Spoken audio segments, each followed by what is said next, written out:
श्रीमद् भगवद गीता अध्याय नंबर 18 और 18वें अध्याय में उपसंहार भाष्य चल रहा है।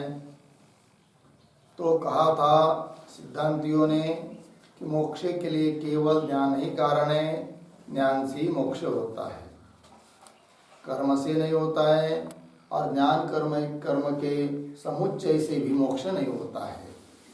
तो ज्ञान और कर्म इन दोनों का समुच्चय क्यों नहीं हो सकता है, दोनों एक ही पुरुष के द्वारा क्यों संपन्न नहीं किया जा सकती है, इसका विचार कल किया था। ठीक है, अब उस पर पुनः आक्षेप कर रहा है पूर्व पक्षी। ठीक है जी, पूर्व पक्षी बोलता है कि आपने जो ऊपर कहा कि प्रत्यक्ष फल देने वाले किसी क्रिया में यदि कर्ता करण आदि व्यापार करण व्यापृत हो जाते, प्रवृत्त हो जाते हैं, तो वे पुनः उस फल से अन्य फल देने वाले कर्म में प्रवृत्त नहीं होते हैं।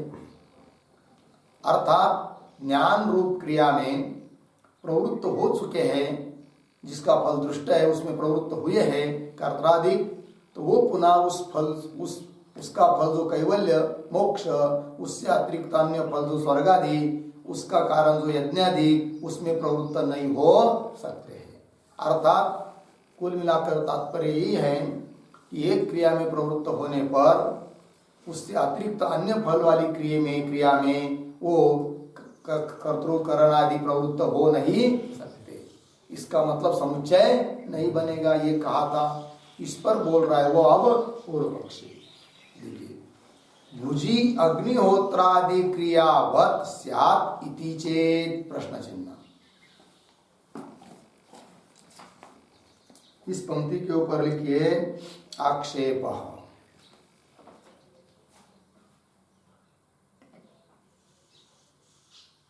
आक्षेप तो देखिए भाई, एक ही पंक्ति उसकी क्या कह रहा है वो कि भुजी और अग्निहोत्र ये दो क्रिया है, किंतु एक ही व्यक्ति दोनों क्रिया में प्रवृत्त हुआ देखा जाता है। भुजी नाम भोजन आदि, ठीक है ना। और तो भोजन रूप क्रिया में प्रवृत्त हुआ जो आदमी है कि जिस भोजन क्रिया का फल भी प्रत्यक्ष है तृप्ति, तो उस क्रिया में प्रवृत्त हुआ है, तो वह व्यक्ति पुनः भोजन आदि के बाद यज्ञ आदि करता है कि नहीं। अन्य फल जो भोजन क्रिया का फल जो तृप्ति, उससे अन्य फल जो स्वर्गादि, उस स्वर्गादि का कारण जो यज्ञादि, उस यज्ञादि में तो प्रवृत्त होता हुआ दिखाई देता है। तो आपने जो ऊपर कहा एक क्रिया में प्रवृत्त होने पर दूसरी क्रिया में प्रवृत्त नहीं हो सकता है, इसलिए समुच्चय नहीं बनेगा, ये तुम्हारा कहना ठीक कि हमने तो दिखा दे रहे हैं कि एक ही व्यक्ति दो अलग अलग क्रिया के फल में, दो अलग अलग क्रिया में कि जिनका फल भी अलग अलग है, ऐसी क्रिया में प्रवृत्त हुआ दिखाई देता है। तो वही लिखा भुजी अग्निहोत्रादि क्रियावत स्यात् इति चेत प्रश्न चिन्ह हुआ। इस पूर्व पक्षी के ऊपर एक वाक्य लिखेंगे, ननो एकस्मिन् पुरुषे, ननो एकस्मिन् पुरुषे एकस्मै फलाय, एकस्मै फलाय क्रियाद्वयस्य अनुपपन्नत्वे अपि,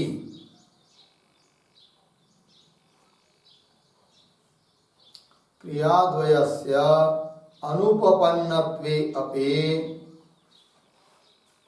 द्वाभ्याम फलाभ्याम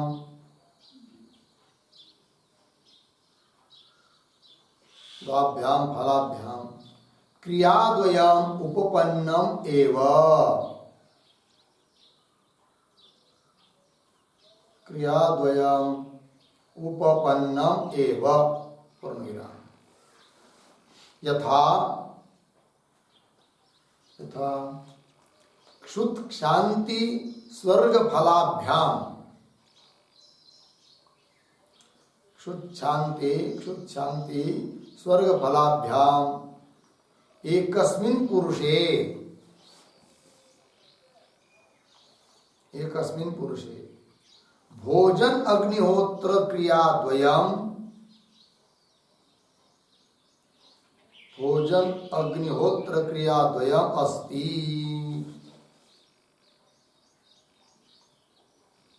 पूर्णविराम। तद्वत् एकस्मिन् एव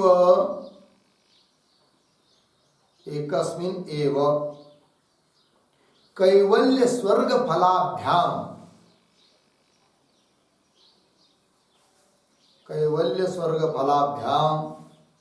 ज्ञान कर्म निष्ठाद्वयम्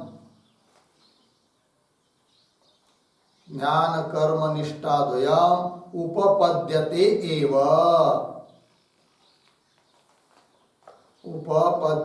एव इति आह भुजि इति।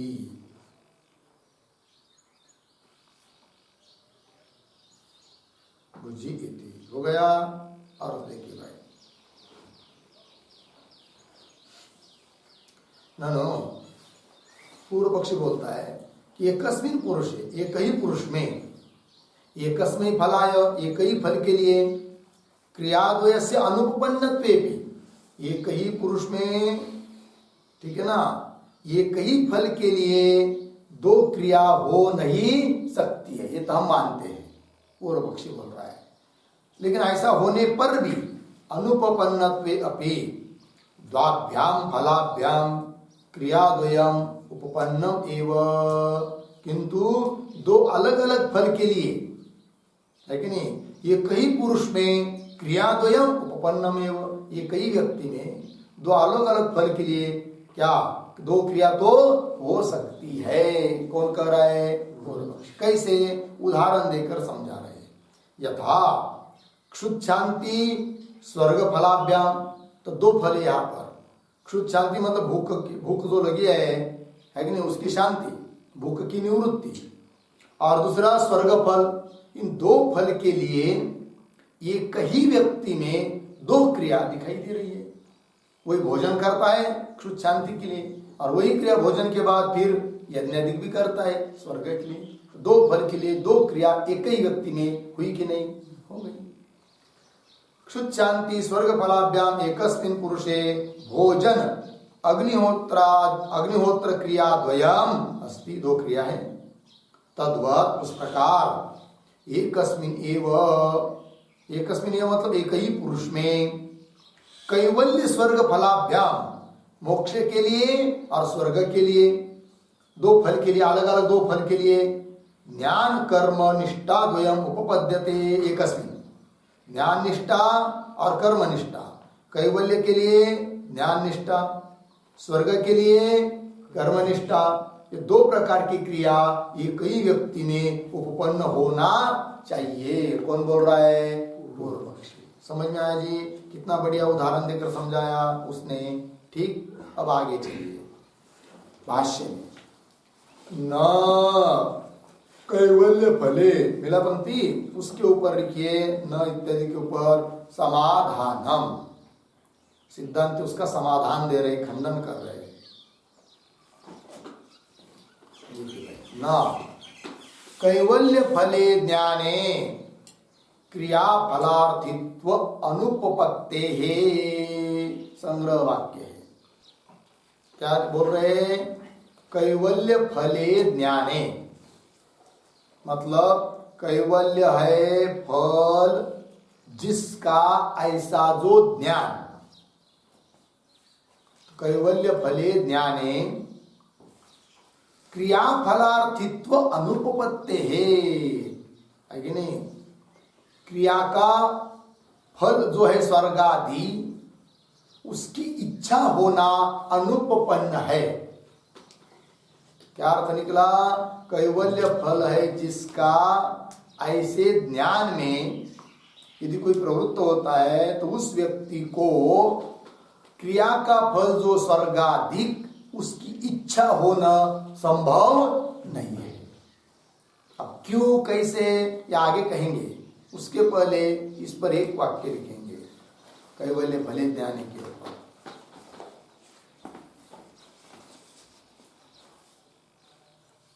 कैवल्यम फलम यस्य,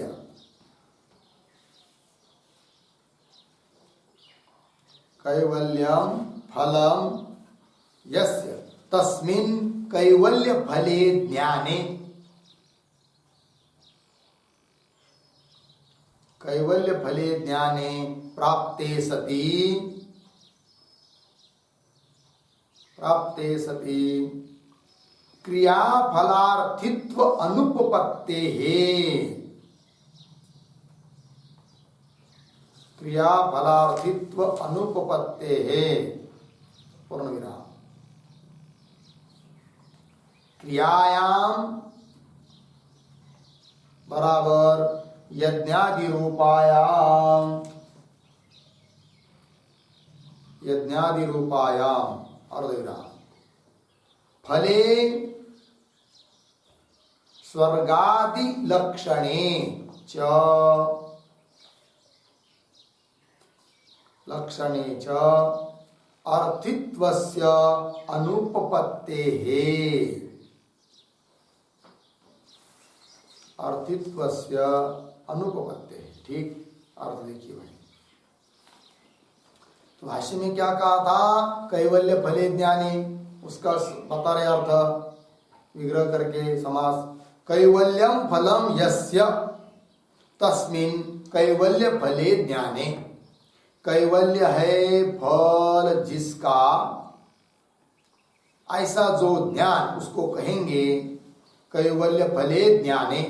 तो कैवल्य है फल जिसका ऐसा ज्ञान, दृढ़ साक्षात्कार अहम ब्रह्मास्मि, ये ज्ञान प्राप्ते सति, ऐसा ज्ञान प्राप्त होने पर क्या नहीं होगा?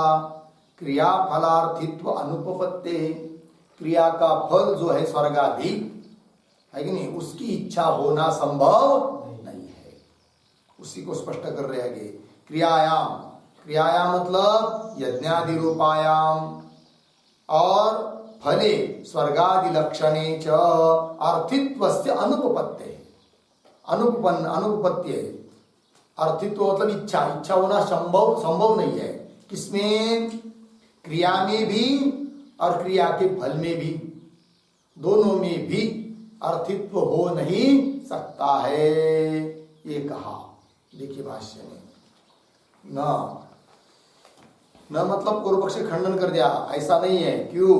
कैवल्य फले ज्ञाने क्रिया फलार्थित्व अनुपत्ते है। आप देखिए इसी का स्पष्टीकरण आगे कर रहे हैं भाष्य में। कैवल्य फले ही ज्ञाने प्राप्ते सर्वतः संप्लुतोदके फले कूप तडागादि क्रिया फलार्थित्व अभाववत् फलांतरे तत्साधन भूतायाम वा क्रियायाम अर्थित्व अनुपपत्ति। ठीक है, थोड़ा अन्वय करेंगे।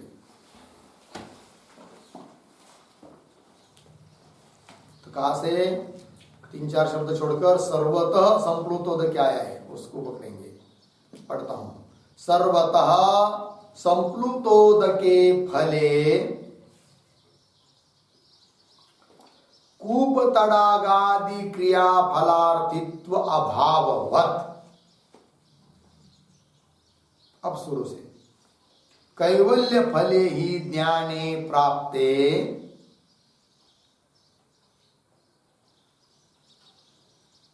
आगे फलांतरे तत्साधन भूतायाम वा क्रियायाम अर्थित्व अनुपपत्ति ही।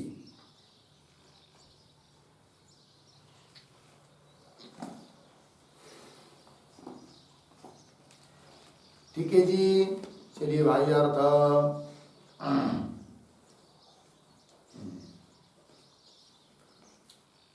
हो गया ना? क्या लिखा है? उदाहरण दिया, सर्वतः संप्लुतोदके फले, फले है ना यहां पर, उस पर लिखिए प्राप्ते सति।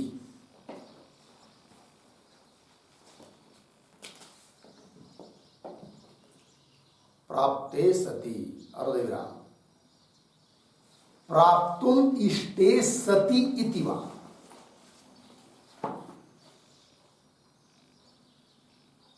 प्राप्तुम इष्टे सति इति वा।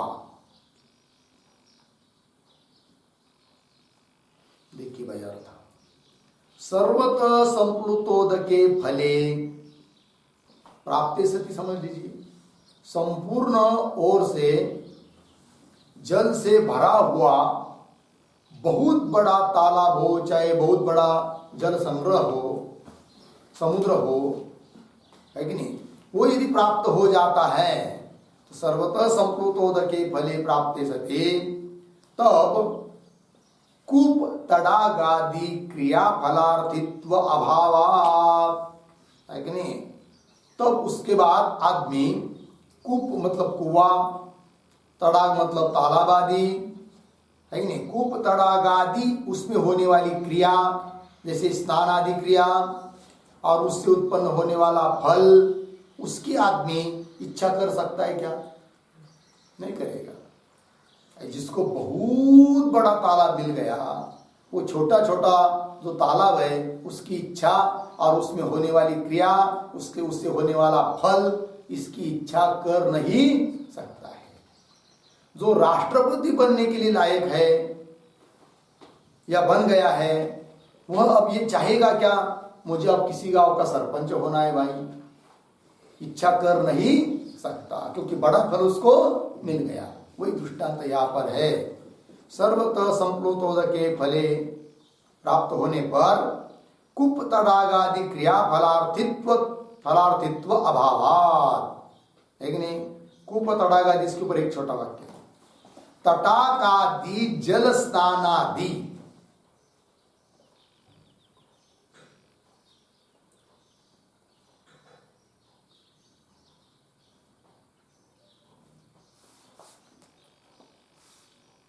देखिए भाई क्या क्या, तटाकादि जल स्नानादि क्रियाजन्य फलार्थित्व, क्रियाजन्य फलार्थित्व अभाववत् इत्यर्थः।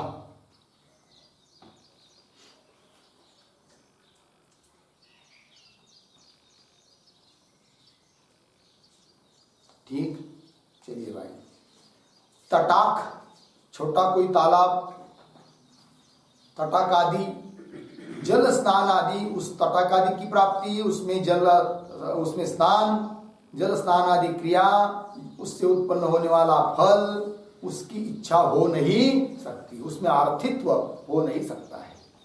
आर्थित्व किसको कहते हैं? लिखिए, अर्थयते फलादिम प्रार्थयते, अर्थयते फलादिम प्रार्थयते इति अर्थी बराबर कामी,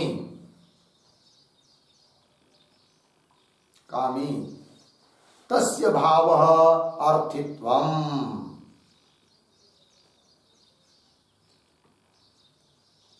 तस्य भावः अर्थित्वम्, अर्धविराम, यथा क्रियाफलार्थित्वं नाम, क्रियाफलार्थित्वं नाम क्रियाफलकामः, क्रियाफलकामः। ठीक, अर्थ देखिए भाई, अर्थयते फलादिम प्रार्थयते, अर्थयते का अर्थ कर दिया फलादिम प्रार्थयते, फलादि की प्रार्थना करता है जो, उसको बोलते हैं अर्थी अर्थात कामी। तस्य भाव अर्थित्व, ठीक, उदाहरण दिया जैसे क्रियाफलार्थित्व मतलब क्रियाफल काम, क्रियाफल की इच्छा करना, ठीक है जी।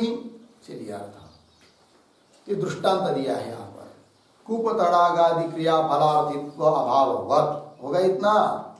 अब आइए अन्वय के अनुसार, कैवल्य फले ही ज्ञाने प्राप्ते,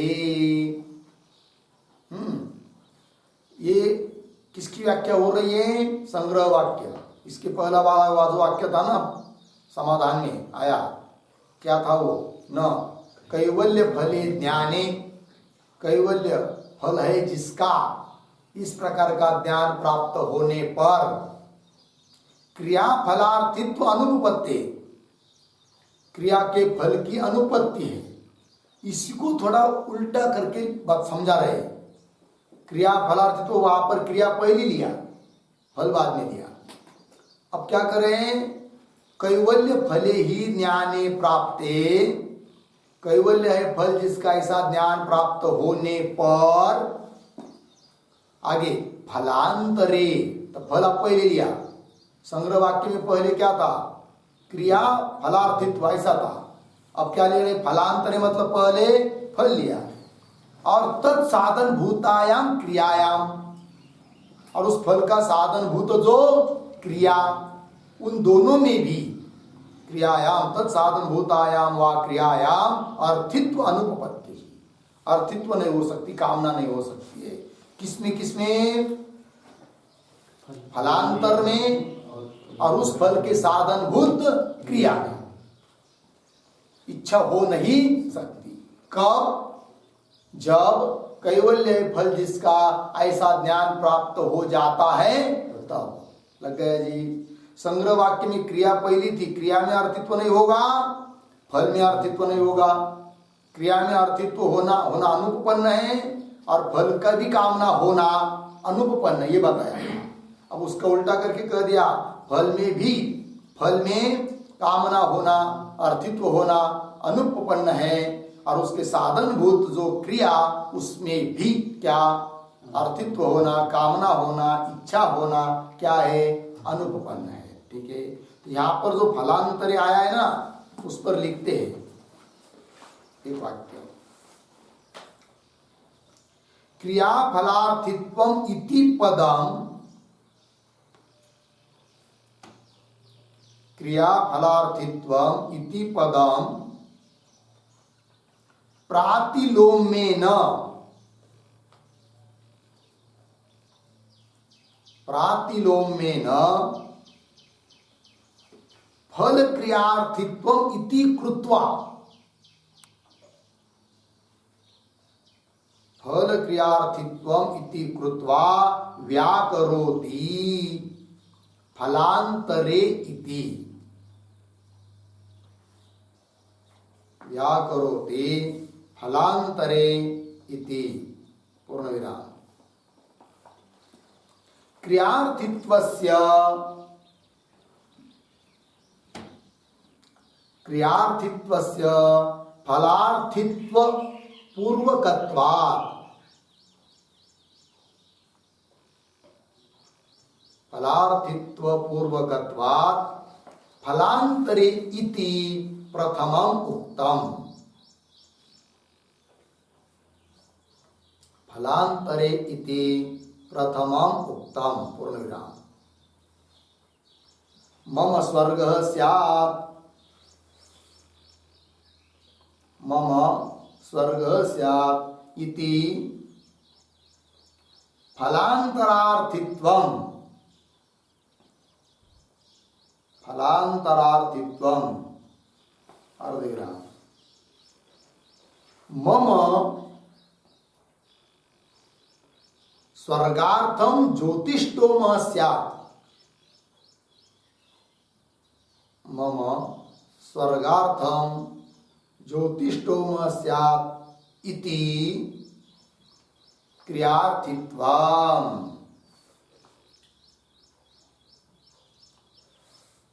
इति क्रियार्थित्वम। ठीक, चलिए भाई अर्थ बता रहे हैं।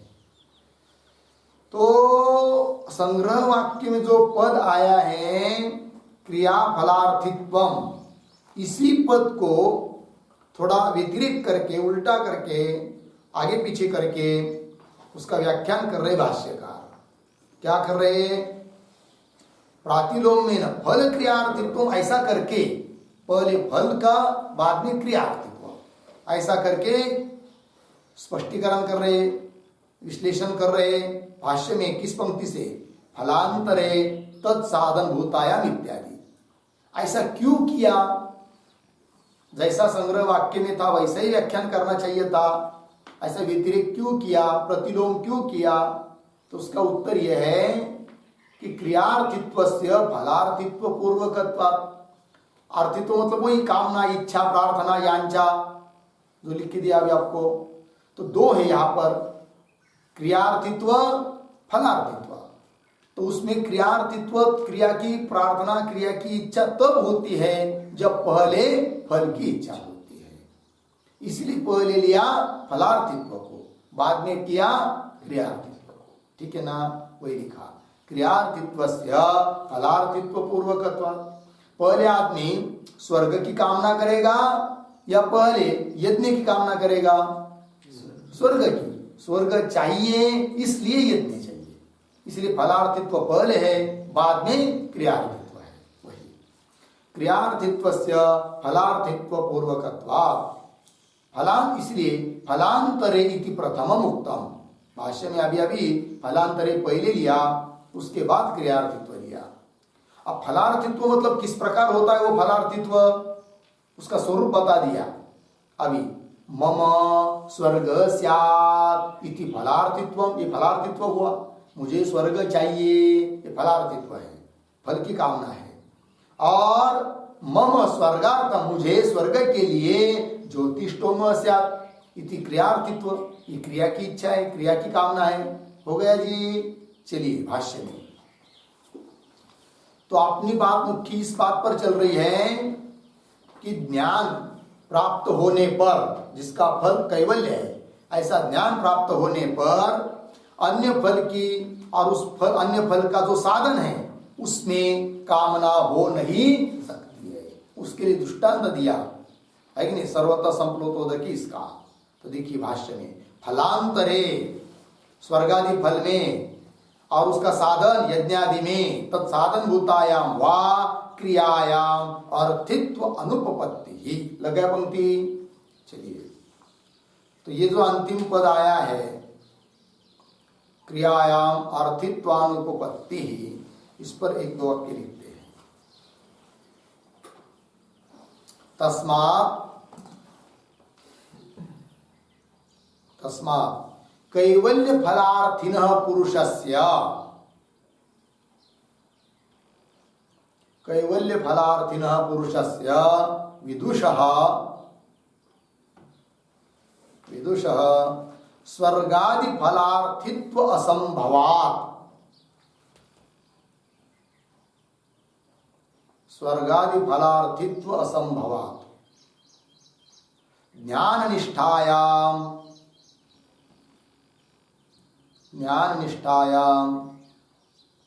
दृष्ट कैवल्य फलावसानायाम, दृष्ट कैवल्य फलावसानायाम प्रवृत्तस्य विदुषः,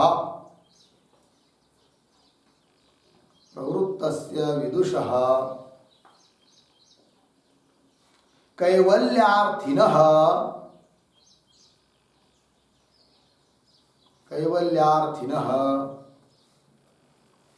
स्वर्गादि अदृष्ट फलक,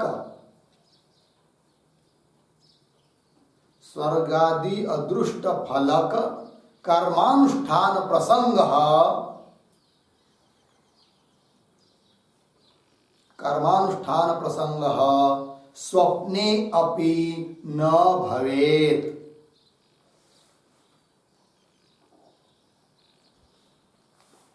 स्वप्ने अपि न भवेत् इति न ज्ञाननिष्ठायाः, इति न ज्ञाननिष्ठायाः कर्म साहित्यम उपपद्यते,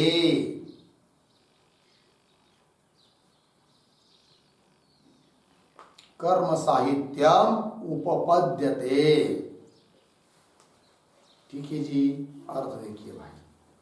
तस्मात् कैवल्य फलार्थिन पुरुषस्य विदुषः, कैवल्य फल की कामना है जिसको, मोक्ष की इच्छा है जिसको, ऐसे विद्वान पुरुष को स्वर्गादि फलार्थित्व असंभवात्, स्वर्ग आदि फल की कामना उसको हो ही नहीं सकती है।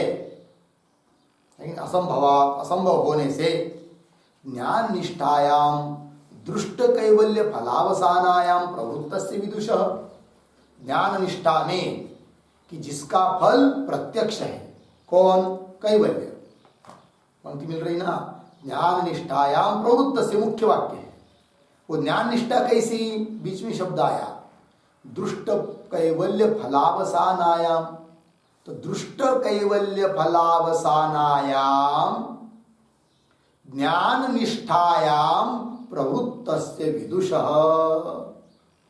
मिला जी, प्रत्यक्ष है कैवल्य फल जिसका, ऐसे ज्ञान निष्ठा में प्रवृत्त हुए विद्वान को, अर्थात कैवल्यार्थिन विद्वान को स्वर्गादि अदृष्ट फलक कर्मानुष्ठान प्रसंग, स्वर्गादि फल जो फल के अदृष्ट है, प्रत्यक्ष नहीं है, स्वर्गादि अदृष्ट फलक, अदृष्ट फल देने वाला जो कर्म, उस कर्म के अनुष्ठान का प्रसंग स्वप्ने अपि न भवेत्, स्वप्न में भी नहीं हो सकता है।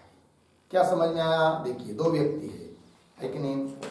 एक है कौन? ज्ञान निष्ठा में जो प्रवृत्त हुआ है कि नहीं? कर्म निष्ठा में जो प्रवृत्त है उसके बाद छोड़ दीजिए, एक ही लीजिए। ज्ञान निष्ठा में जो प्रवृत्त हुआ है, वो ज्ञान निष्ठा भी कैसी कि जिसका फल यही है, इसी जन्म में है, प्रत्यक्ष है कि नहीं? तो प्रत्यक्ष कैवल्य रूपी फल है जिसका, ऐसे ज्ञान निष्ठा में प्रवृत्त हुआ जो व्यक्ति कि जिसने उस ज्ञान का महात्म्य भी सुना है, श्रुति स्मृति से, महापुरुषों से, कैवल्य को भी सुना है, ऐसी क्रिया में, ज्ञान क्रिया में, ज्ञान निष्ठा में प्रवृत्त हुआ जो व्यक्ति, उसको जिसका फल की अदृष्ट है, अप्रत्यक्ष है, ऐसा अदृष्ट फल कौन? स्वर्गादि। और उस स्वर्गादि अदृष्ट फल का कारण जो यज्ञादि, उसमें वो व्यक्ति प्रवृत्त हो ही नहीं सकता है कि नहीं? एक तो उसका फल अदृष्ट, दूसरी बात वो तो क्षणिक फल है, क्योंकि उसने जान लिया है स्वर्गादि फल कैसा है, क्षणिक है, बहुत कष्ट साध्य है और अदृष्ट है, तो ऐसे फल में वो प्रवृत्त हो नहीं सकता है। लग गया? यदि हो सकता, प्रवृत्त हो पाता, तब तो ज्ञान और कर्म का समुच्चय बनता, किंतु वह व्यक्ति की जो ज्ञान क्रिया में प्रवृत्त हुआ है, वह व्यक्ति उस स्वर्गादि फल वाले कर्मादि के अनुष्ठान में प्रवृत्त हो नहीं सकता, अर्थात नहीं बनेगी क्या? ज्ञान निष्ठा के साथ कर्म निष्ठा, अर्थात समुच्चय नहीं होगा। वही अंतिम वाक्य लिखा था, स्वप्नपि न भवेत् इति न ज्ञान निष्ठायाः कर्म साहित्यम उपपद्यते।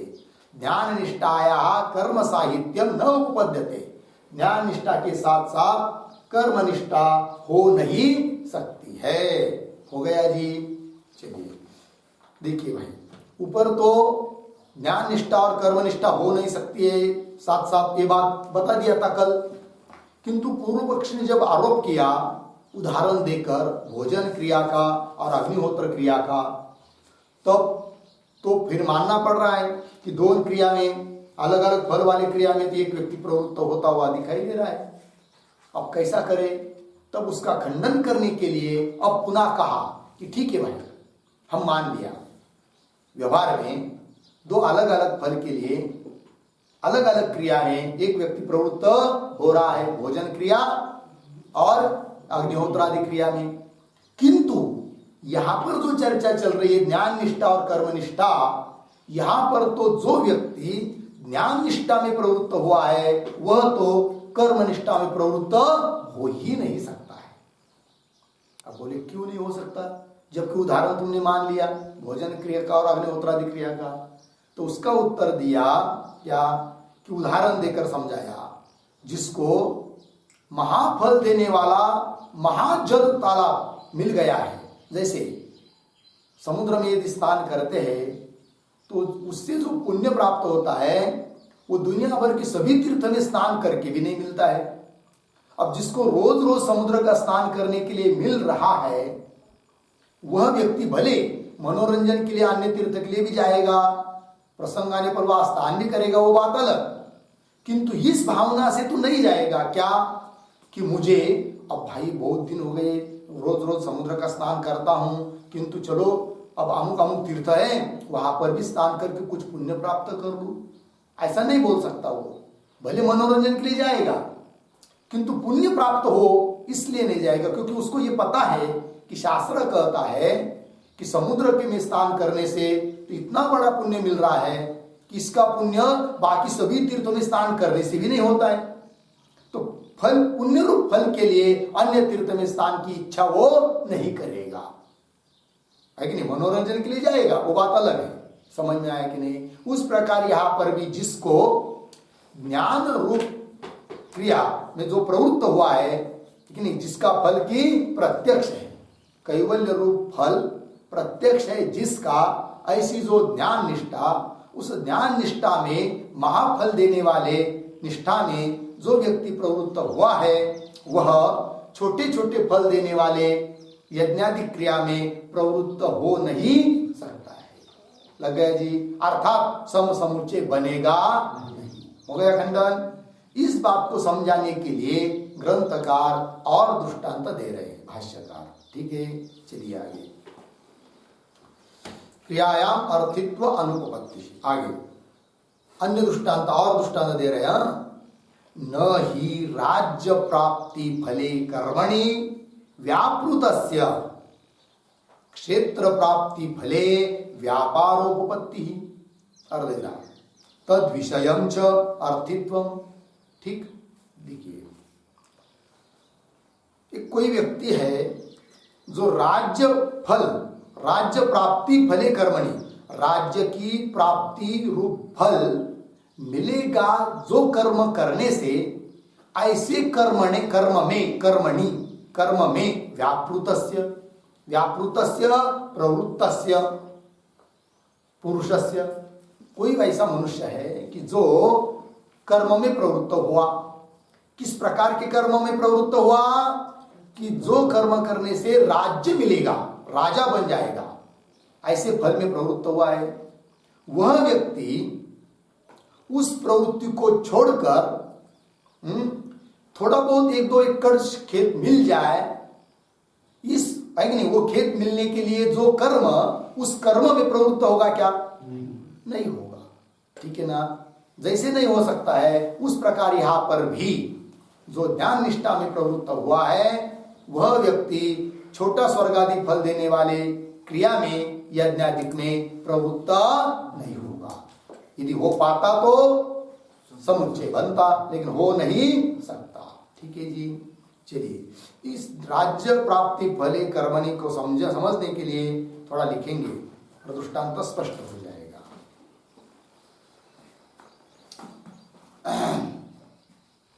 पहले कंस में एक वाक्य लिखिए, कैवल्य फलार्थिनः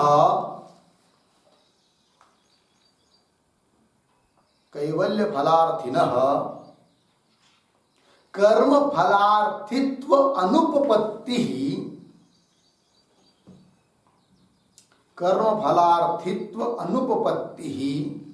इत्यत्र दृष्टान्तांतरम आह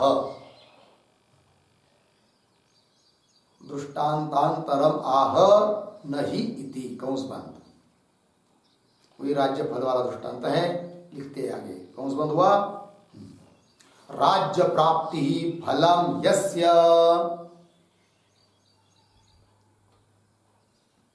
राज्य प्राप्ति फलम यस्य तस्मिन् कर्मणि युद्धादौ प्रवृत्तस्य क्षत्रियस्य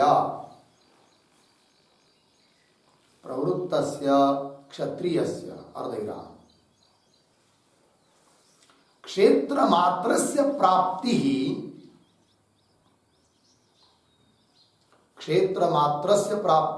फलम यस्य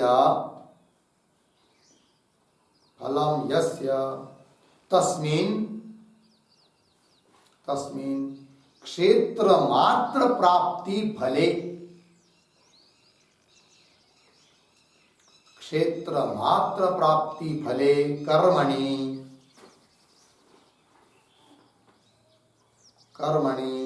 यांचादौ व्यापारः न हि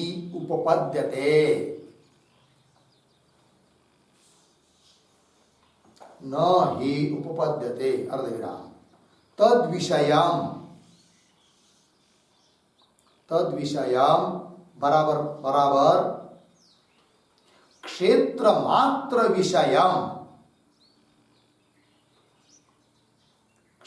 मात्र विषयम् अर्थित्वं वा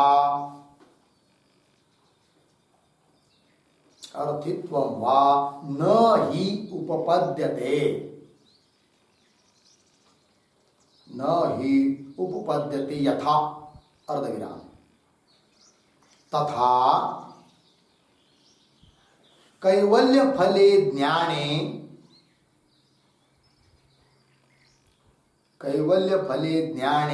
प्रवृत्तस्य विदुषः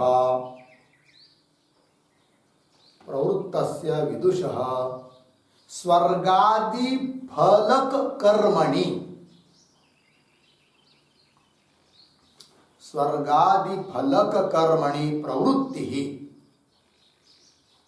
प्रवृत्ति अर्धविराम स्वर्गादि फल विषय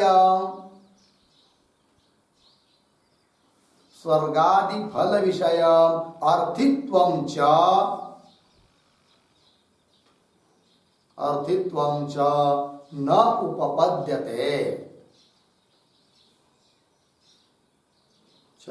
न उपपद्यते पूर्णविराम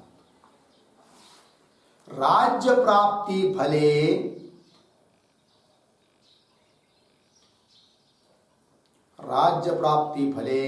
क्षेत्र प्राप्ति फलवत्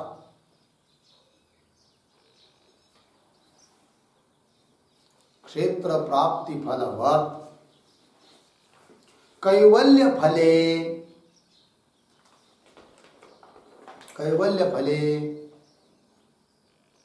कर्म फलस्य अंतर्भूतत्वात्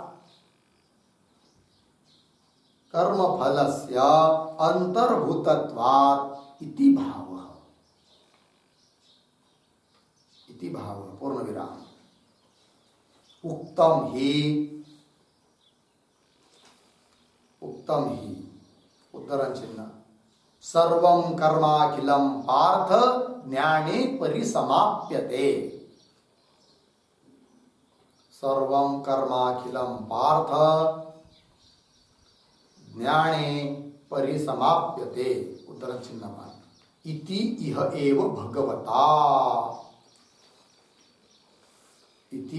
एव भगवता पूर्णविराम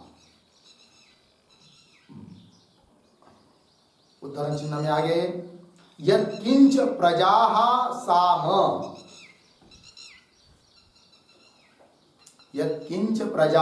साम कौंस में साधु कौंस बंद कुर्वन्ति सर्वं तत् अभिसमेति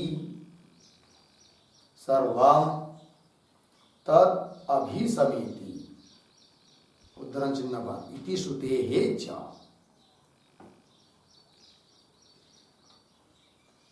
ठीक देखिए भाई अर्थ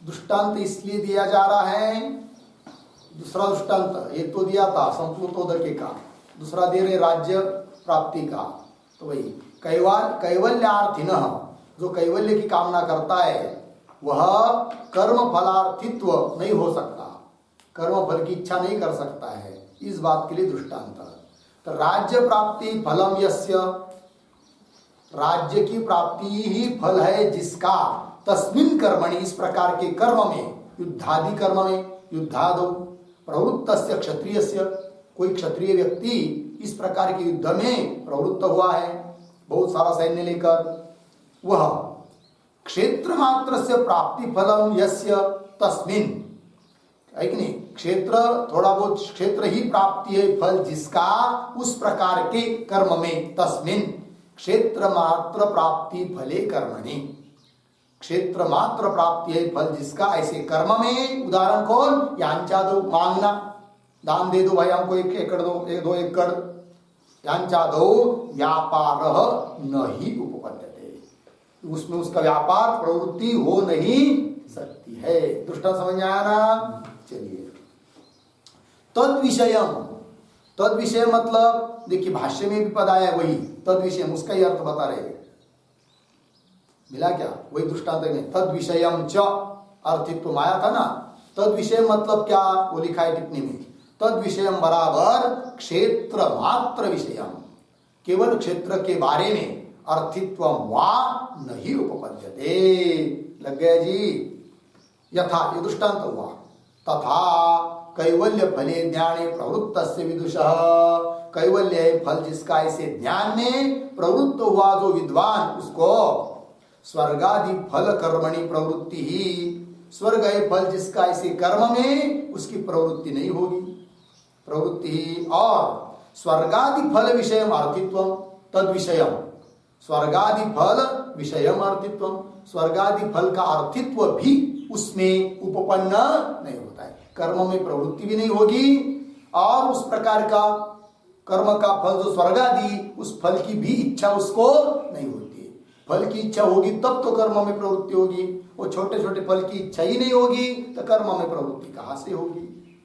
तो स्वर्गादि फल विषय अर्थित्वम च न उपपद्यते, हो गया ना। क्यों, आगे का वाक्य देखिए, राज्य प्राप्ति फले क्षेत्र प्राप्ति फलवत, मतलब जैसे राज्य मिल गया उसको, पूरा देश का राजा बन गया, तो उसके अंतर्गत ही वो क्षेत्र आया कि नहीं, तो वो जो क्षेत्र प्राप्ति रूप फल है वो फल उस फल के अंतर्गत आ गया।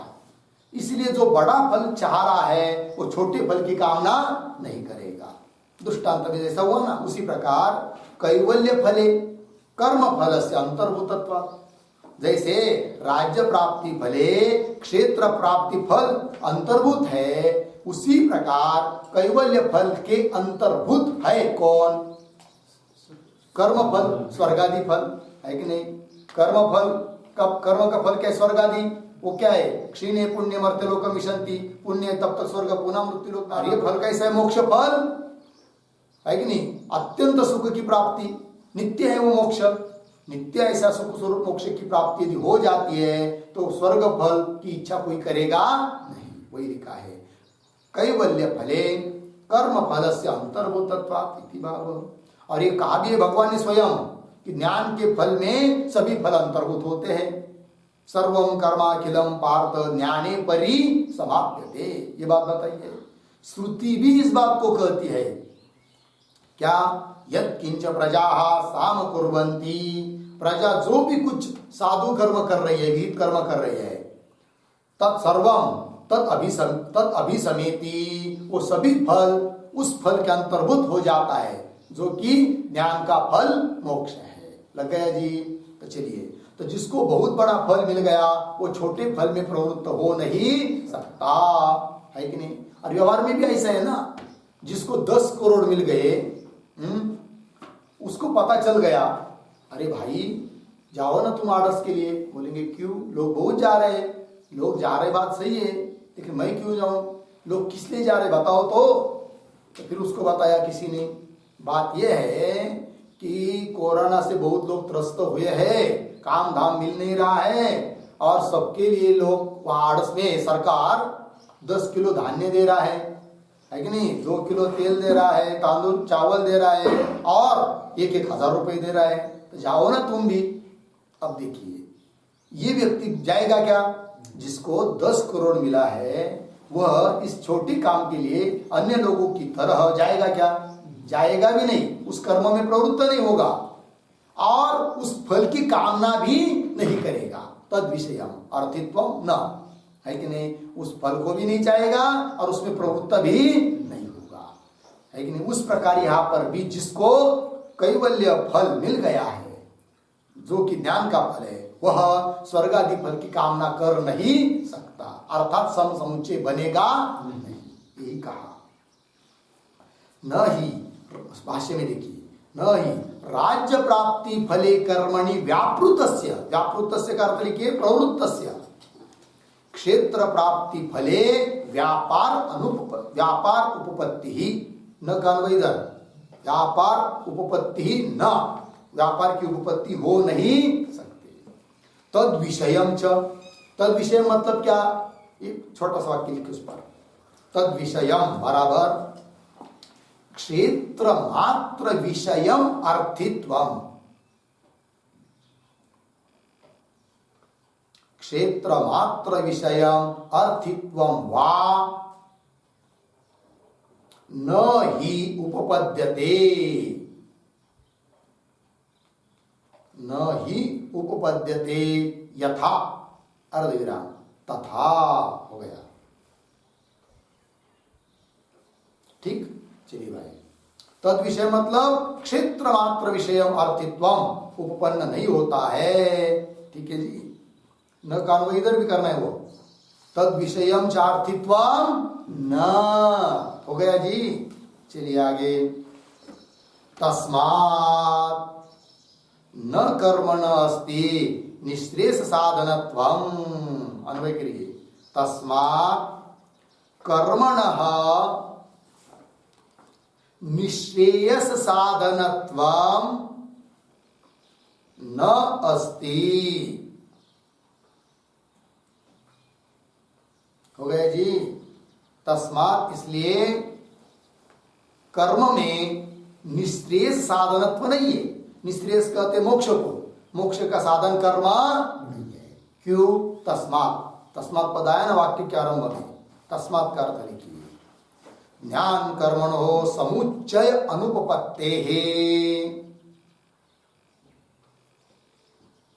ज्ञान कर्मणो समुच्चय अनुपपत्तेः, अर्धविराम, अर्धविराम, मोक्षस्य, मोक्षस्य कर्म साधनत्व अनुपपत्तेः,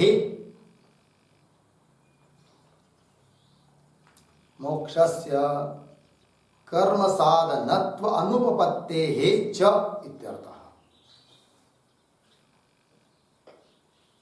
हो गया जी। ज्ञान कर्म समुच्चय अनुपपत्ति होने से क्यों हुआ, मोक्ष का कर्म साधन बन नहीं सकता, इसलिए कह दिया भाष्यकार ने, तस्मात् कर्मणः निःश्रेयस साधनत्वम न अस्ति, हो गया। आगे देखिए, न च ज्ञान कर्मणो समुच्चितयोः, पूर्ण विराम, कैसा पढ़ेंगे इसको, च ज्ञान कर्मणो समुच्चितयोः न,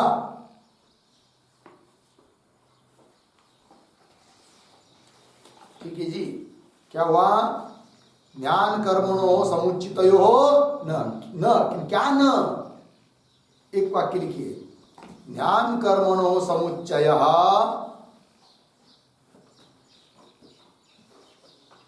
ज्ञान कर्मणो समुच्चयः निःश्रेयस साधनम न भवति इत्यर्थः,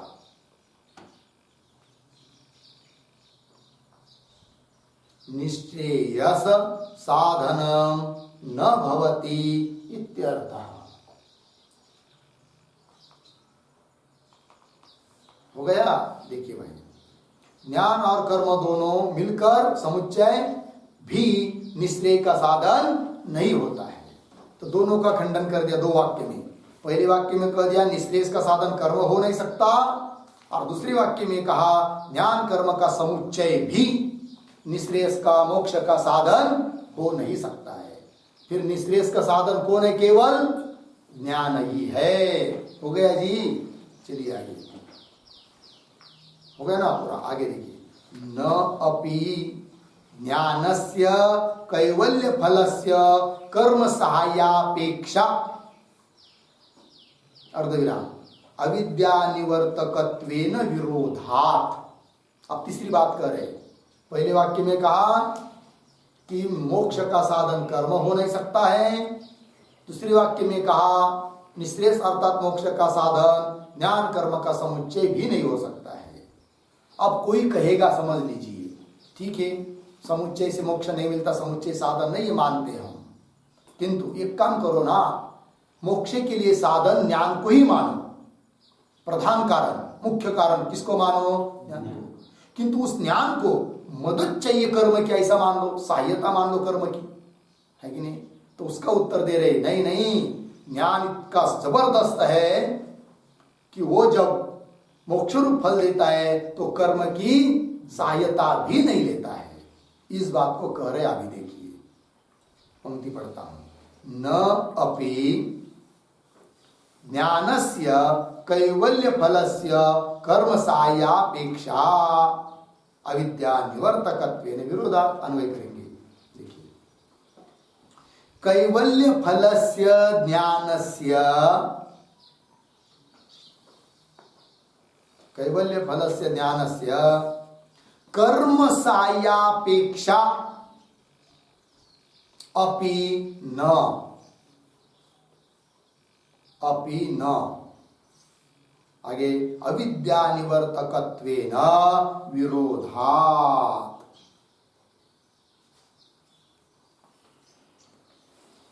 ठीक है जी, अर्थ देखिए भाई, तो कह रहे कैवल्य फल से ज्ञान से, कैवल्य है फल जिसका, ऐसा जो ज्ञान, उस ज्ञान को कर्म सहायापेक्षा अपि न, कर्म की सहायता की अपेक्षा भी नहीं है। क्यों? हेतु दिया है अविद्या निवर्तकत्वेन विरोधात्। ठीक है, एक एक बात को समझेंगे, ठीक है। तो कर्म सहायापेक्षा अपि न, ये कहा है कि नहीं? इसका अर्थ लिखिए इस शब्द का, कर्म सहायापेक्षा। ज्ञानम कैवल्यम प्रदातुम, ज्ञानम कैवल्यम प्रदातुम कर्म रूपम सहायम, कर्म रूपम सहायम न अपेक्षते इत्यर्थः। कर्म रूपम सहायम न अपेक्षते इत्यर्थः। ठीक है, देखिए भाई, क्या अर्थ हुआ? ज्ञान कैवल्य देने के लिए कर्म रूप सहाय की अपेक्षा नहीं करता है, सहाय की अपेक्षा नहीं करता है। ठीक है ना?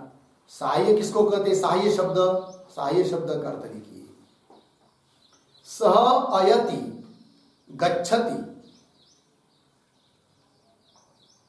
सह अयति गच्छति इति सहाय, सखा, तस्य भावः कर्म वा सहाय्यम, तस्य भावः कर्म वा सहाय्यम। अल्वेरा कर्मणः सहाय्यम कर्म सहाय्यम, कर्मणः सहाय्यम कर्म सहाय्यम, तस्य अपेक्षा, तस्य अपेक्षा ज्ञानस्य न इति, ज्ञानस्य न इति। हो गया जी? देखिए भाई अर्थ क्या? सह अयति इति, स अयति, अयति नाम गच्छति, स अयति गच्छति इति सहाय, अर्थात सखा, है नहीं? साथ साथ चलता है, मदद करता है, उसको बोलते हैं सहाय, अर्थात सखा, सहाय, सखा। तस्य भाव, उसका भाव सहाय्यम, क्यों? उसका कर्म, वो जो साथ साथ चलने वाला है ना, उसका जो कर्म, उसको कहते सहाय्यम। तो कर्मणा सहाय्यम कर्म सहाय्यम, तस्य अपेक्षा न ज्ञानस्य न, उस कर्म के सहाय की अपेक्षा ज्ञान को नहीं है। ज्ञान ये स्वतंत्र है, वो सोचता नहीं है क्या, अरे भाई मैं तो मोक्ष आपको दे देता, लेकिन मेरा जो सहायक होता है कर्म, वो मेरे को साथ नहीं दे रहा है, अब मैं कैसा दूं आपको मोक्ष, ये नहीं कहता है वो। कर्म की उसको कोई जरूरत नहीं है। तो बोलेंगे भाई कैसी जरूरत नहीं है, तो बहुत बार आपने कहा है भले सम समुच्चय न हो, क्रम समुच्चय तो होता ही है। तो पहले निष्काम कर्म, निष्काम उपासना करनी पड़ती है, तब जाकर क्या होता है, अंतकरण शुद्ध होता है। और शुद्ध अंतकरण में फिर विवेक वैराग्य आदि होकर ज्ञान होता है।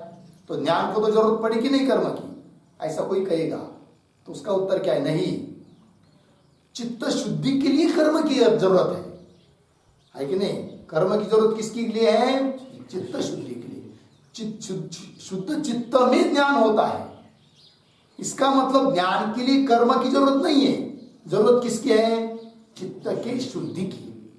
फिर चित्त की शुद्धि किस माध्यम से हो रही है वो बात अलग, ठीक है ना जी।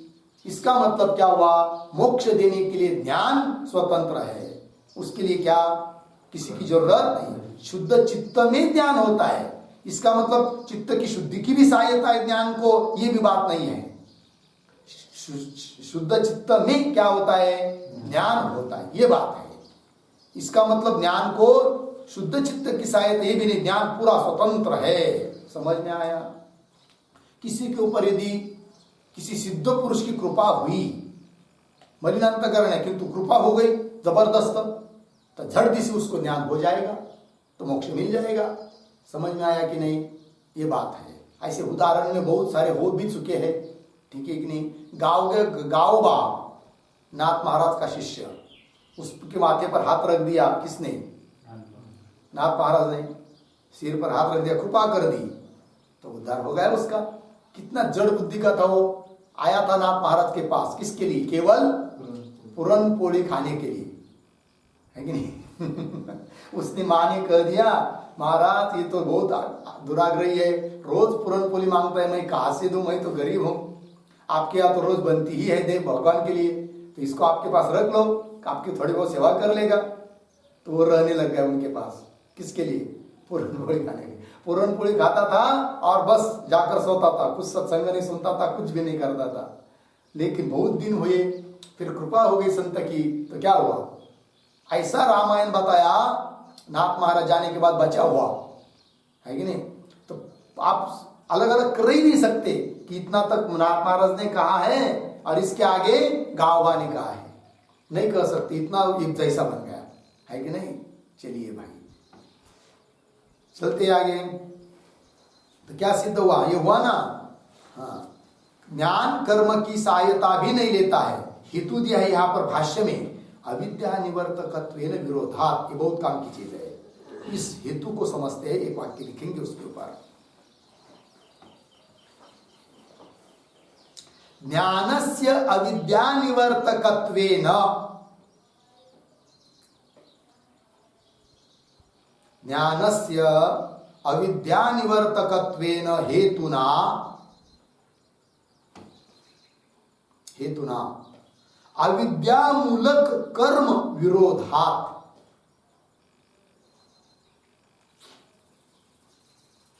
अविद्यामूलक कर्म विरोधात्, पूर्ण विराम। अविद्या निवर्तकम ही ज्ञानम, अविद्या निवर्तकम ही ज्ञानम, अविद्यामूलकम कर्म नाशयति, अविद्यामूलकम कर्म नाशयति इति विरोधः एव, इति विरोधः एव ज्ञान कर्मणोः, ज्ञान कर्मणोः, पूर्ण विराम। क्व पुनः साह्याशंका, क्व पुनः साह्याशंका इति भाव।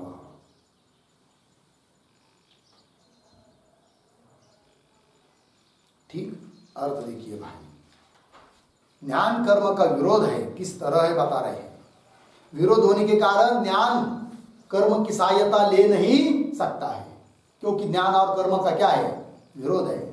जब विरोध नहीं रहता है, मित्रता रहती है, तब एक दूसरे को सहाय कर सकते हैं। किंतु यहाँ पर ज्ञान और कर्म का विरोध है।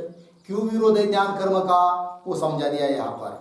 ज्ञानस्य अविद्या निवर्तकत्वेन हेतुना, अविद्या ज्ञान क्या है जी? अविद्या का निवर्तक है, और निवर्तक होने के कारण अविद्या मूलक कर्म विरोधा। और कर्म कैसा है? अविद्या मूलक है। कर्म को तो अविद्या चाहिए तभी वो होगा, कर्म है कि नहीं? अविद्या मूलक है कौन? कर्म। और ज्ञान, ये कर्म तेरा जो मूल है ना अविद्या, तेरे को तू अविद्या को ही मैं क्या कर दूंगा? नष्ट कर दूंगा। अब अविद्या को ही नष्ट कर दिया ज्ञान ने, तो कर्म कहां से होगा? तो कर्म के साथ भी विरोध हुआ कि नहीं? किसका? ज्ञान का। तो वही ज्ञानस्य अविद्या निवर्तकत्वेन हेतुना, ज्ञान अविद्या का निवर्तक होने के कारण अविद्या मूलक कर्म विरोधा, अविद्या मूलक जो कर्म है उसके साथ विरोध। वही लिखा गया, अविद्या निवर्तकम ही ज्ञानम, अविद्या को नष्ट करने वाला ज्ञान, अविद्या मूलकम कर्म नाशयति, अविद्या मूलक कर्म का भी क्या कर देता है? नाश कर देता है। इति, ऐसा होने से विरोध एव ज्ञान कर्म, ज्ञान और कर्म का क्या है जी? विरोध है। अब यदि विरोध है तो वह पुनः सहाय्य आशंका, ये सहाय्य करेगा, सहाय्य होगा या सहाय्य मांगेगा ज्ञान, ये कहाँ हो सकता है? हो नहीं सकता है। सहायता लेता भी है आदमी तो मित्र से सहायता लेता है कि शत्रु से? मित्र से लेता है ना, शत्रु से नहीं। और ज्ञान और कर्म का तो अत्यंत विरोध है, सहाय्य हो नहीं सकता। इसका मतलब मोक्ष देने के लिए ज्ञान कैसा है? अत्यंत स्वतंत्र है। ठीक है ना जी? ज्ञान का ऐसा सामर्थ्य प्राबल्य है, ज्ञान होते ही मोक्ष मिल जाता है, उसको किसी सहाय्य की अपेक्षा नहीं है। ठीक है ना जी? चलिए आगे। न ही तमः तमसो निवर्तकम, पूर्ण विराम। अतः केवलम एव ज्ञानम निश्रेयस साधनम इति। हो गया जी? देखिए भाई, न ही तमः तमसः निवर्तकम, तम मतलब अंधकार, एक अंधकार दूसरे अंधकार का नाश करता है क्या? नहीं करता है कि नहीं? उस प्रकार कर्म क्या है? अविद्या मूलक है, तो वो कर्म अविद्या का नाश कैसा करेगा? नहीं कर सकता है कि नहीं? इसलिए केवलम एव ज्ञानम निश्रेयस साधनम, इसलिए केवल ज्ञान ही क्या मोक्ष का साधन है कि नहीं? क्या वाक्य जी पहला? न ही तमः तमस निवर्तकम, एक वाक्य लिखेंगे इस पर। ननु यथा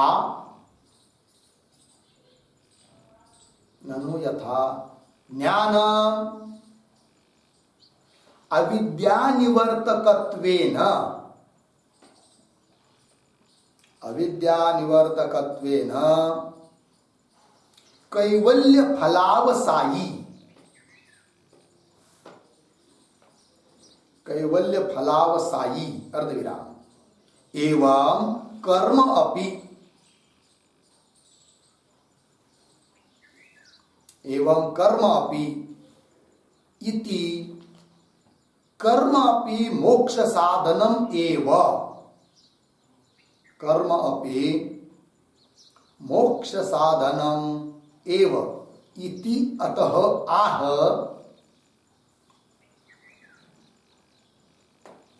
इति अतः आह न ही इति, पूर्ण विराम।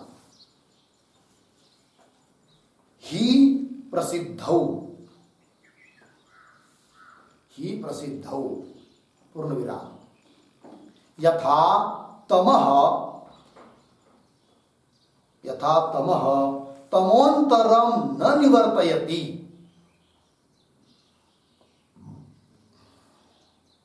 तमोन्तरम न निवर्तयति एवं कर्म, कर्म न अज्ञान निवर्तकम, न अज्ञान निवर्तकम, पूर्ण विराम। सूर्याभावकृतम अंधकारम, सूर्याभावकृतम अंधकारम दीपाभावकृत अंधकारः, दीपाभावकृतः अंधकारः यथा न निवर्तयति,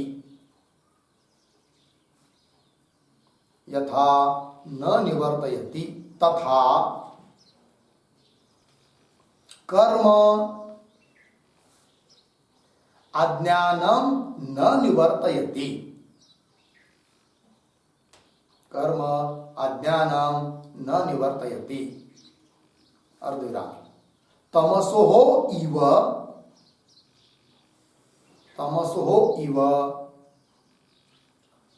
कर्म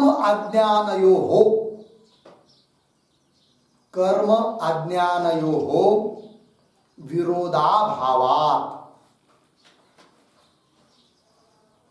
विरोधाभावात् अर्धविराम। प्रत्युत अज्ञान मूलत्वाच्च कर्मणः। अज्ञान मूलत्वाच्च कर्मणः। ठीक, देखिए भाई, हो गया अर्थ। देखिए तो भाष्य में जो पंक्ति आई है, न ही तमसो निवर्तकम, है कि नहीं, ये पंक्ति किसी शंका की निवृत्ति के लिए है, किसी प्रश्न की निवृत्ति के लिए है। वो कौन प्रश्न हो सकता है, तो उसको लिख दिया टिप्पणी में अभी ननु करके। तो उस प्रश्न को समझेंगे तो उसका उत्तर भी समझ में आता है फिर। तो देखिए, ननु कोई शंका कर रहा है, ननु से टिप्पणी में लिखा है, ननु यथा ज्ञानम अविद्या निवर्तकत्वेन। बोलता है वो पूर्व पक्षी कि जिस प्रकार ज्ञान अविद्या का निवर्तक है कि नहीं, तो ज्ञान क्या करता है, अविद्या को नष्ट कर देता है और कैवल्य अवश्य होता है, कैवल्य दे देता है। जिस प्रकार उसी प्रकार ऐसा मान लो कर्म के बारे में, क्या कि कर्म भी क्या करेगा, अविद्या का नाश कर देगा और कैवल्य फलावसायी हो जाएगा, कैवल्य दे देगा, ऐसा मान लो। समझ में आया कि नहीं? तो उसके लिए उत्तर दे रहे कि कर्म अविद्या का निवर्तक नहीं हो सकता। जैसे एक तम दूसरे तम का नाश नहीं कर सकता, उस प्रकार कर्म भी क्या है, अज्ञान नहीं है, अज्ञान अविद्या का कार्य है, तो वह अविद्या का नाश नहीं कर सकता। क्यों? कि जिस प्रकार एक तम दूसरे तम का नाश नहीं कर सकता, क्यों? दोनों में विरोध नहीं है। उस प्रकार कर्म भी अविद्या का नाश नहीं कर सकता है, क्यों? कर्म और अविद्या का विरोध नहीं है। लग गया पंक्ति? देखिए, ननु यथा ज्ञानम अविद्या निवर्तकत्वेन, अविद्या का निवृत्त कर देता है ज्ञान, और कैवल्य फलावसायी एवं कर्म भी, ऐसा कर्म को भी मान लो कि कर्म अविद्या का नाश कर देगा और कैवल्य फलावसायी हो जाएगा, ऐसा मान लो। ऐसा कोई बोलेगा पूर्व पक्षी। एवं कर्म इति कर्मापि मोक्ष साधनम एवं, अरे ऐसा हो जाएगा तो कर्म भी ज्ञान की तरह मोक्ष का साधन बन जाएगा, ऐसा कोई शंका कर रहा है। तो इति आह नहीं, तो उसका उत्तर दिया भाष्य में, नहीं तमसो निवर्तकम, इस पंक्ति से। तो उसको स्पष्ट कर रहे टिप्पणी में। देखिए, ही शब्द प्रसिद्ध अर्थ में है, क्योंकि लोगों को सबको पता है एक अंधकार दूसरे अंधकार का नाश नहीं करता है। देखिए, यथा तम नाम अंधकार, तमोन्तरम दूसरे तम को, दूसरे अंधकार को न निवर्तयति, नष्ट नहीं करता है। एवं उस प्रकार कर्म न अज्ञान निवर्तका, उस प्रकार कर्म भी अज्ञान का नाशक नहीं हो सकता है। दृष्टांत को समझा रहे। देखिए, एक अंधकार दूसरे अंधकार का नाश नहीं करता है। कैसे? जैसे सूर्याभाव कृतम अंधकार, दो अंधकार अपने पास है। एक अंधकार इसलिए है कि सूर्य का अभाव हुआ, सूर्य अस्त हो गया तो सब जगह अंधार हो गया, तो सूर्याभाव कृत अंधकार हुआ एक। और दूसरा अंधकार कौन सा जी? घर के अंदर दीप लगाया था, लेकिन दीप बुझ गया, तो अब ये घर में अंधकार हुआ कि नहीं? पहले अंधकार था क्या? घर में दीवार था तो प्रकाश था, लेकिन दीप बुझ गया तो अंधकार हुआ। अब यह अंधकार क्यों हुआ? दीप अभावकृत अंधकार है, दीप अभावकृत अंधकार है। ठीक है कि नहीं? अब यदि कोई बोलेगा एक काम करो, अब दो अंधकार हुए, सूर्य अभावकृत अंधकार और दूसरा दीप अभावकृत अंधकार। अब माचिस भी नहीं रही, दीवा में तेल भी नहीं रहा, लगा नहीं सकते, फिर अंधकार तो भगाना है, अंधकार को तो भगाना है। अब क्या करें? तब एक कोई बुद्धिमान था, उसने कहा एक काम करो, नई दीवार तो छोड़ दो, बाहर का अंधकार अलग है और ये अंधकार अलग है। बाहर का अंधकार सूर्याभावकृत है और अंदर का, घर के अंदर का जो अंधकार है वो दीप अभावकृत है कि नहीं? तो फिर क्या करेंगे, बाहर के अंधकार को ले आओ और घर के अंधकार को भगा दो। ऐसा कोई करने का प्रयास करेगा हो सकता है क्या? नहीं हो सकता। एक अंधकार दूसरे अंधकार का नाश नहीं कर सकता है। वही लिखा, सूर्याभावकृतम अंधकारम दीपाभावकृत अंधकार यथा न निवर्तयति, हो गया ना, तथा कर्म अज्ञानम न निवर्तयति, उस प्रकार कर्म भी अज्ञान को नष्ट नहीं कर सकता है। न निवर्तयति, क्यों? तमसो इव, वो दो अंधकार की तरह, मतलब दो अंधकारों में जैसा विरोध नहीं है, उस प्रकार कर्म अज्ञानयोः विरोध अभावात्, कर्म और अज्ञान इन दोनों में क्या नहीं है? विरोध नहीं। यदि विरोध होता तो कर्म भी अज्ञान को निवृत्त कर देता, किंतु विरोध नहीं। जैसे ज्ञान और अज्ञान का विरोध है, वैसा विरोध नहीं है। किसका? कर्म और अज्ञान का विरोध तो नहीं है। उल्टा क्या है? प्रत्युत, उल्टा। अज्ञान मूलत्वाच्च कर्मणा, कर्म कैसा है? अज्ञान मूलक है, विरोध तो है ही नहीं। लग गया? इसका मतलब हे पूर्व पक्षी, तुम इस बात को नहीं कह सकते क्या कि कर्म भी अविद्या को निवृत्त कराकर मोक्ष फलावसायी हो जाएगा? ये बात कह नहीं सकते। वही कहा भाष्यकार ने, न ही तमः तमसः निवर्तकम। मिल गए पंक्ति? आगे चलिए, पूर्ण विराम। अतः, अतः का अर्थ लिखिए भाई, कर्मण मोक्ष साधनत्व अभावात्, कर्मण मोक्ष साधनत्व अभावात्, आगे समुच्चयस्य अनुपपन्नत्वात् च, समुच्चयस्य अनुपपन्नत्वात् च इत्यर्थः। ठीक, देखिए भाई, कर्मण मोक्ष साधनत्व अभावात्, कर्म मोक्ष का साधन हो नहीं सकता, और समुच्चय से अनुपपन्नत्वात्, समुच्चय संभव है ही नहीं। अतः इसलिए क्या? केवलम एव ज्ञानम निश्रेयस साधनम इति। पुनः पढ़ता हूं, देखिए, अतः केवलम ज्ञानम एव, ऐसा करना, अतः केवलम ज्ञानम एव निश्रेयस साधनम इति। क्या सिद्ध हुआ? केवल ज्ञान ही निश्रेयस का साधन है, मोक्ष का साधन है। निश्रेयस मतलब मोक्ष। केवलम, केवलम शब्द के ऊपर लिखिए कर्म अनपेक्षम,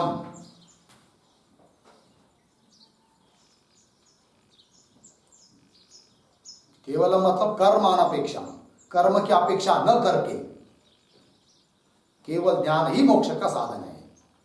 हो गया जी? एव शब्द आया, एव शब्द का अर्थ लिखिए, एवकारा न कर्मादिकम इति भाव,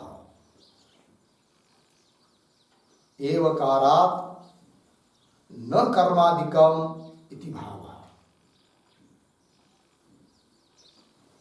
ठीक है, मतलब क्या हुआ? देखिए भाई, केवल शब्द का अर्थ क्या हुआ? कर्मानपेक्षम, कर्म की सहायता लिए बिना ही ज्ञान क्या है? मोक्ष का साधन है। अब कोई बोलेगा ठीक है, कर्म की सहायता बिना ज्ञान मोक्ष दे देता है ना? उस प्रकार हम ऐसा मानेंगे, ज्ञान की सहायता बिना ही कर्म भी क्या देगा? मोक्ष देगा। तो उसका उत्तर खंडन करने के लिए एव आया। केवल शब्द आया किसके लिए? कर्म की अपेक्षा नहीं करता है इसलिए। और एव शब्द किसके लिए आया? कि कर्म स्वतंत्र रूप से मोक्ष दे नहीं सकते, अन्य का निषेध करने के लिए एव शब्द आया। वही एवकारात् न कर्मादिकम इति भाव, कर्मादिक मोक्ष को दे नहीं सकते। कौन देगा फिर? ज्ञान। और कैसा है? केवल ज्ञान, कर्म की सहायता लेकर नहीं। हो गया? अतः केवलम ज्ञानम एव निश्रेयस साधनम इति। हो गया जी? यहाँ तक सिद्धांत अभी बता दिया, खंडन कर दिया पूर्व पक्षी का। आगे पुनः दूसरा पूर्व पक्षी आ रहा है, उसका विचार हम लोग करते हैं। ओम पूर्णमदः पूर्णमिदं पूर्णात् पूर्णमुदच्यते पूर्णस्य पूर्णमादाय पूर्णमेवावशिष्यते। ओम